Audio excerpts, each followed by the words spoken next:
Good morning बच्चों। Last class में हमने क्या पढ़ा था, याद तो हो गई आपको? उसके लिए लास्ट क्लास देखनी पड़ेगी, है ना? तो देखी होगी, आई होप आपने। देखो, लास्ट क्लास में हम लोगों ने ये पढ़ा था कि अगर हमें किसी ऑब्जेक्ट की पोजीशन बतानी है तो पोजीशन वेक्टर क्या होगा, है ना? और हमने ये पढ़ा था कि पोजीशन वेक्टर ओरिजिन के रिस्पेक्ट में या फिर पोजीशन वेक्टर किसी अनदर ऑब्जेक्ट के रिस्पेक्ट में या पॉइंट के रिस्पेक्ट में क्या होगा। हमने डेल आर की वैल्यू देखी थी, है ना? इससे पहले और हमने क्या पढ़ा था? हमने ये पढ़ा था कि किसी भी वेक्टर को एक्स वाई जेड के टर्म में या फिर आई जे के टर्म में हम कैसे लिख सकते हैं, ठीक है? जैसे कि किसी भी वेक्टर को हम चाहें आई जे के फॉर्म में लिखे तो लिख सकते हैं। किसी वेक्टर की पोजीशन को वो पोजीशन वेक्टर भी हो सकता है, वो वेलोसिटी वेक्टर भी हो सकता है, वो एक्सेलरेशन भी हो सकता है।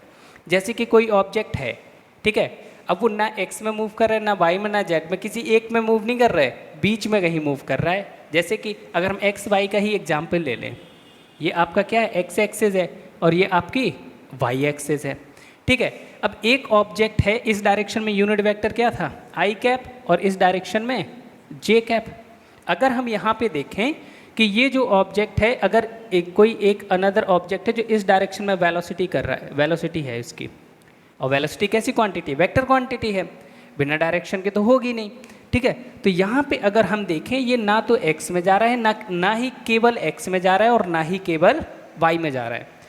ये x डायरेक्शन में भी कवर कर रहा है और y डायरेक्शन में भी कवर कर रहा है, ठीक है? तो इसकी अगर हम वेलोसिटी देखें तो क्या हो सकती है, इसकी वेलोसिटी कुछ x में होगी, कुछ y में होगी, ठीक है? तो मान लिया x डायरेक्शन में इसकी वेलोसिटी कितनी है, vx, और y डायरेक्शन में कितनी है, vy। तो इसकी वेलोसिटी लिखने के लिए हम क्या करेंगे, ये मैग्नीट्यूड है, ठीक है? तो vxi प्लस vyj ऐसे हम लिख देंगे।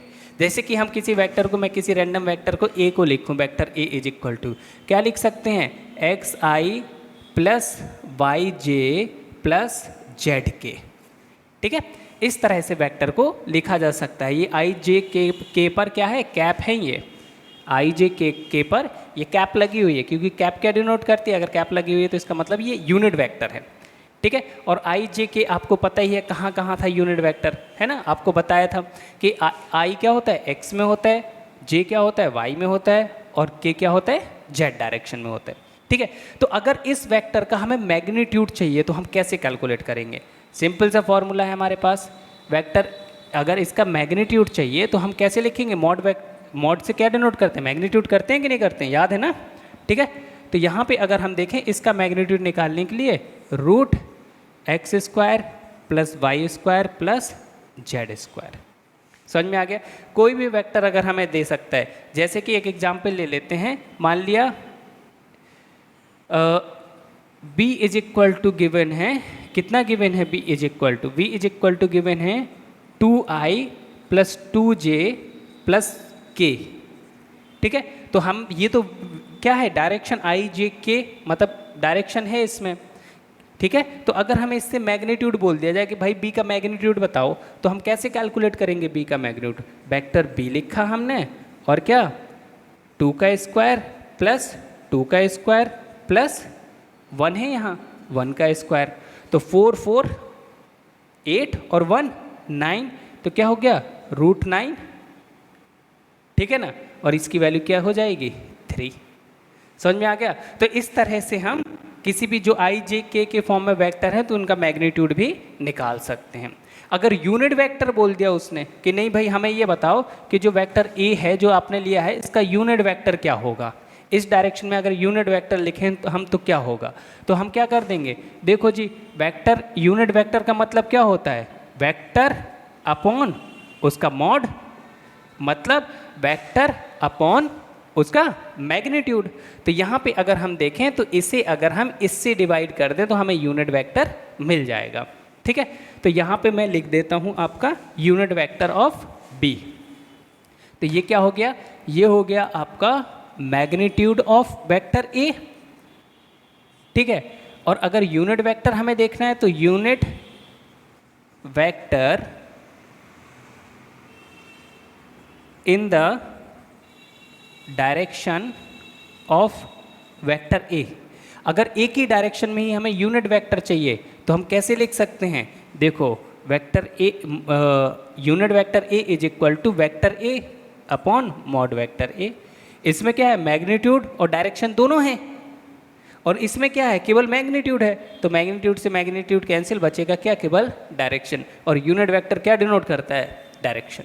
ठीक है, तो यहाँ पे अगर हम देखें तो इस टर्म में लिखना चाहें तो हम कैसे लिख सकते हैं, X I plus Y J plus Z के upon root X square plus Y square plus Z square. तो ये आपका यूनिट वेक्टर हो गया। ठीक है, छोटे छोटे एक दो क्वेश्चन कर लेते हैं इस पर। ठीक है, लिख लो आप ये जल्दी से, फिर हम लोग आगे बढ़ते हैं। ठीक, तो लिख तो लोगे ही आप लोग, क्योंकि आपके पास तो सुविधा है बंद करने की, पॉज करने की, है ना, इसलिए हम थोड़ा स्पीड में चल रहे हैं। चलिए जी, तो अगर हम यहाँ पे देखें तो हमें एक क्वेश्चन आपके सामने ये रहा। क्वेश्चन ये है कि आपका एक वेक्टर आपका क्या है, वेक्टर p है, और vector p is equal to क्या है, vector p is equal to given है, क्या गिवन है, vector p is equal to given है 2i plus 3j plus 2k, ये आपका गिवन है। ठीक है, अब हमसे ये बोला गया है कि p की डायरेक्शन में यूनिट वेक्टर बताओ, तो हम क्या करेंगे, वेक्टर p इज इक्वल हो जाएगा, हमें तो पता है ये अपॉन मॉड वेक्टर p, और मॉड की वैल्यू पता है आपको कैसे निकालना है, p की वैल्यू तो एज इट इज आ जाएगी 2i plus 3j plus 2k। ठीक है, और यहाँ पे p is equal to root 2 का स्क्वायर प्लस 3 का स्क्वायर प्लस 2 का स्क्वायर। तो यहाँ पे क्या बचेगा, 4 4 8 8 और 9 कितना हो जाएगा, 17। ठीक है, तो 1 अपॉन रूट 17 और ब्रैकेट में 2i plus 3j plus 2k। ये क्या हो गया आपका, समझ में आया कि नहीं, तो ये हो गया unit vector in the direction of p। Clear, चलो आगे बढ़ते हैं जल्दी से। ये सारी चीज़ें याद रखना आप लोग, बहुत छोटी छोटी सी चीज़ें हैं यार, ये सब पता होनी ही चाहिए।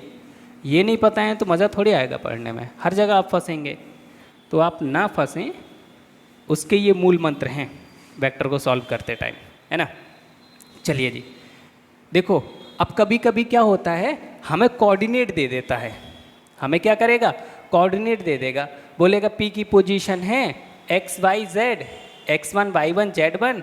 ठीक है, और इसका वेक्टर बताओ या फिर यूनिट वेक्टर बताओ इस डायरेक्शन में। जैसे कि देख लेते हैं जल्दी से, देखो ऐसे लिखेगा वो ब्रैकेट में वेक्टर p, बोलेगा वेक्टर p और यहाँ पे लिख देगा x1 या कोई भी वैल्यू लिख सकता है।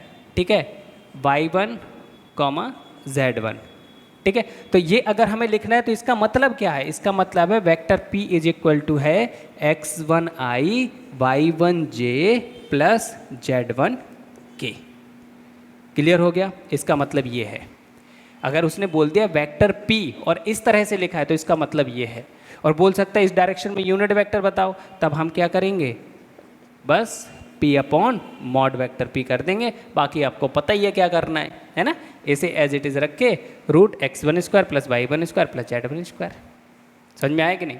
ठीक है, अब देखते हैं अगर इस फॉर्मेट में आपके वेक्टर दे रखे हैं और हमसे एडिशन या सब्ट्रैक्शन बोला गया है, तब हम क्या करेंगे। ठीक, तो देख लेते हैं, क्योंकि एडिशन और सब्ट्रैक्शन तो आपने पढ़ा ही है ना। चलिए, वहाँ पे तो आप फॉर्मूला देखो, यही तो मज़ा आएगा आपको कि कैसे वेक्टर कैसे चेंज होता है या फिर कैसे डिफरेंट है स्केलर से, है ना। तो देखो मान लिया आपका एक वेक्टर ए दे रखा है, vector A is equal to दे रखा है, क्या दे रखा है, आई प्लस जे प्लस के, ये दे रखा है। और vector B is equal to दे रखा है, vector B is equal to क्या दे रखा है, vector B is equal to दे रखा है 2i प्लस 2j प्लस के, ये दे रखे हैं। अब आपसे बोला है, पहले में आपसे बोला है मॉड वेक्टर ए बताओ, दूसरे में आपसे बोला है mod vector A and mod vector B बताओ, दूसरे में आपसे बोला है ए प्लस बी बताओ, और तीसरे में आपसे बोला है vector A minus vector B बताओ, और चौथे में आपसे बोला है mod vector A plus B and mod vector A minus B बताओ। तो ये चारों हम कैसे फाइंड करेंगे। ठीक है, चलो, चाहो तो वीडियो को पॉज करके आप लोग ट्राई कर सकते हो ये सब, ठीक है, फिर सॉल्यूशन देख लेना। चलो, पर हम लोग टाइम ज़ाया नहीं करते हैं, आगे बढ़ते हैं। तो अगर हमसे मॉड ए पूछा गया है तो mod A is equal to, आपको पता है कितना होगा, एक और लिख लो इसमें क्या पूछा गया 5वें पे, A cap and B cap. और भी अभी बढ़ा लेंगे क्वेश्चन, यहाँ पे दिख नहीं रहा है तो इसे अभी रहने देते हैं, पहले ये चारों करते हैं फिर आगे बढ़ते हैं, ठीक है। तो mod vector A is equal to इससे आएगा, मतलब रूट 1 का स्क्वायर प्लस 1 का स्क्वायर प्लस 1 का स्क्वायर इज इक्वल टू क्या हो जाएगा, रूट 3। मॉड वेक्टर बी अगर हम देखें तो क्या आएगा, यहाँ आएगा रूट 2 का स्क्वायर प्लस 2 का स्क्वायर प्लस 1 का square is equal to root 9, मतलब 3, ठीक है। अब हमसे पूछा गया है a प्लस बी क्या होगा, तो a प्लस बी, अब ये कैसे निकालोगे, वहाँ पे तो आप फॉर्मूला लगाते थे, इस तरह से सॉल्व करते थे, यहाँ कैसे होगा, यहाँ क्या करना है, सीधे ऐड कर देना है आपको, कुछ नहीं करना है। ये उठाओ, i प्लस जे प्लस के लिखो plus 2i plus 2j plus के लिखो और क्या कर दो, ऐड कर दो दोनों को, तो 3i हो जाएगा प्लस 3j हो जाएगा, ठीक है, और यहाँ पे क्या हो जाएगा, प्लस 2k हो जाएगा, ये वैल्यू आ जाएगी a प्लस बी की, ठीक है। इसका भी मॉड पूछा है आगे 4th वाले में, ठीक है, तो इसका मॉड कैसे निकाल देंगे, इसका मॉड a प्लस बी का अगर मॉड पूछा है, ये इसका आंसर है, ठीक है। तो यहाँ पे अगर हम देखें तो रूट 3 का स्क्वायर प्लस 3 का स्क्वायर प्लस 2 का square is equal to 9 plus 9 plus 4 22, root 22 आएगा ना, रूट 22। अरे भाई 9 9 18, 18 प्लस 4 22। अगर हमसे पूछा है a माइनस बी, तब क्या करेंगे भैया, तब ऐसे ही रखेंगे हम कि i प्लस जे प्लस के। देखो समझ में आ रहा है ना, इसमें एडिशन ही कर रहे हैं इसलिए थोड़ा स्पीड में चल रहे हैं, इसमें समझाने जैसा कुछ है नहीं, सिंपल सा है ना। चलो आगे बढ़ते हैं, माइनस क्या हो जाएगा 2i प्लस 2j प्लस के, क्लियर। अब यहाँ पे अगर हम देखें तो ये यहाँ पे क्या आ जाएगा माइनस, ये भी क्या हो जाएगा माइनस, तो अगर हम यहाँ पे देखें तो माइनस 2i है और यहाँ पे i है तो क्या बचेगा माइनस i, यहाँ पे माइनस 2j है और यहाँ j है तो माइनस j, यहाँ पे k है और यहाँ माइनस k है तो 0, k से k क्या हो गया कैंसिल, ठीक है। तो हम यहाँ पे क्या कर देंगे प्लस 0, ठीक है ना। तो यहाँ पे अगर हम देखें तो क्या आ जाएगा minus i minus j is your answer. अब इसका अगर मैग्नीट्यूड पूछा है, इसका भी अगर मैग्नीट्यूड पूछा है तो यहाँ दिख रहा है आपको vector a minus vector b का मैग्नीट्यूड, तो क्या करेंगे रूट माइनस 1 का स्क्वायर प्लस माइनस 1 का स्क्वायर, तो इज इक्वल टू क्या आ जाएगा 2, क्योंकि 1 माइनस 1 का स्क्वायर 1 होगा, यहाँ भी 1 होगा और रूट 1 प्लस 1 रूट 2 हो जाएगा। आई होप ये क्वेश्चन आपको समझ में आ गया होगा। क्यों नहीं आएगा यार, इतना ईजी सा तो क्वेश्चन है, ठीक है। आगे बढ़ें, एक आध दो और क्वेश्चन करते हैं इस पे, ऐसे ही सिंपल सिंपल आपकी बेहतर अंडरस्टैंडिंग के लिए, है ना। चलो जी मिटा देते हैं इससे और आगे बढ़ते हैं।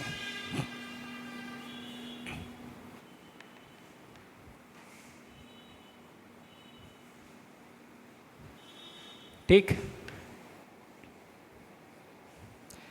मतलब एडिशन और सब्ट्रैक्शन तो आ गया आपको, है ना।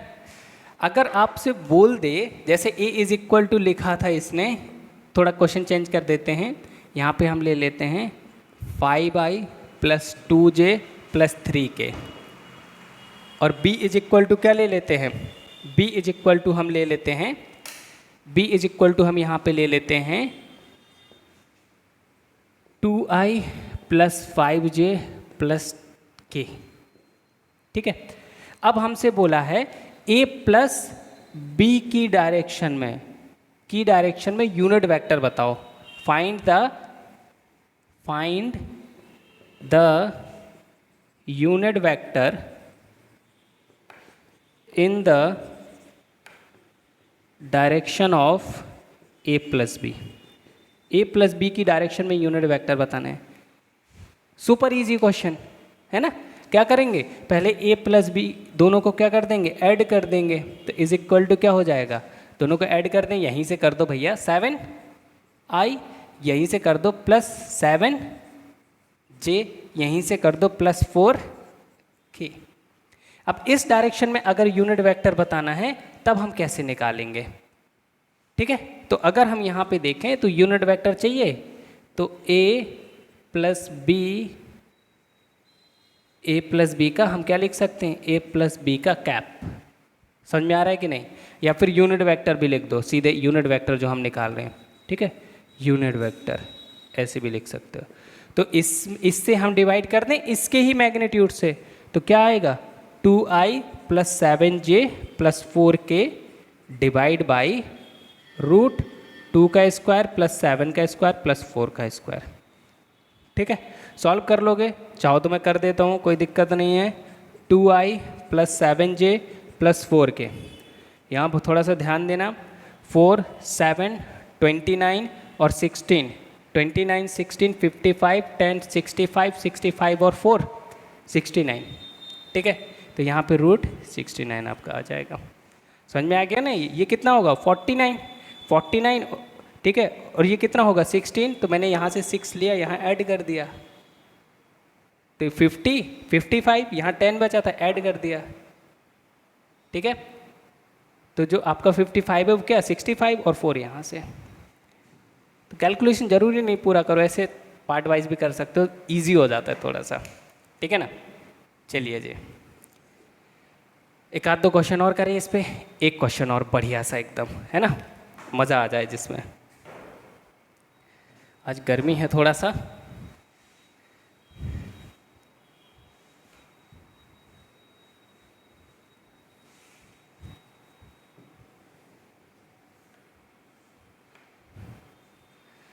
देखो जैसे कि अब हमें एक क्वेश्चन ये दे दिया गया है इस तरह से कि P का पोजीशन वेक्टर ये, यहाँ पे लिख देगा P और यहाँ पे लिख देगा, क्या लिखेगा 2,5 ये लिख दिया, ठीक है। और यहाँ पे लिख दिया ये आपका दूसरा, इसे R1 मान लेते, वेक्टर R1, इसे R2 मान लेते हैं। ये P2 है, ये P1 है, तो यहाँ पे क्या लिख दिया, यहाँ पे लिख दिया 5 2। अब हमसे बोला है find the position vector of P2 with respect to P1।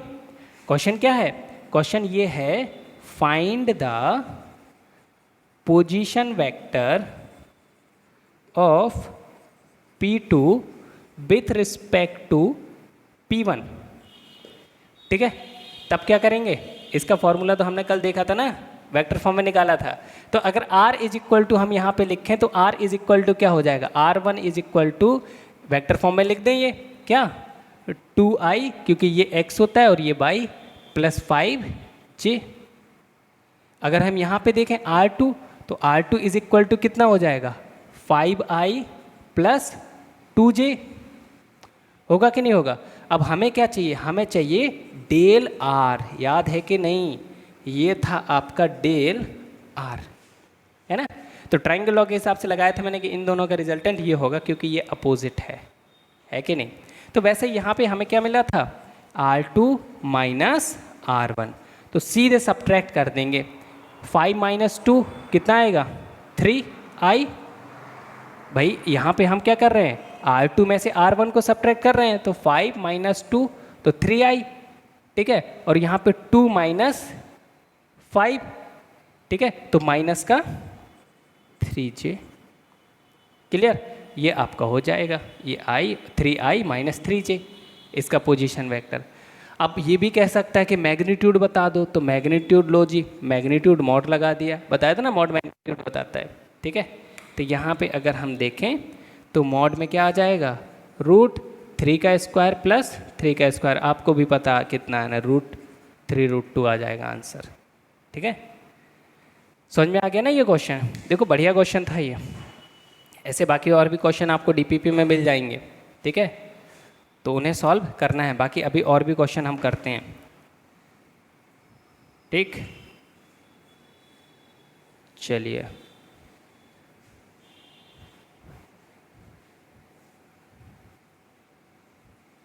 ठीक है, चलो मिलते हैं फिर नेक्स्ट वीडियो में।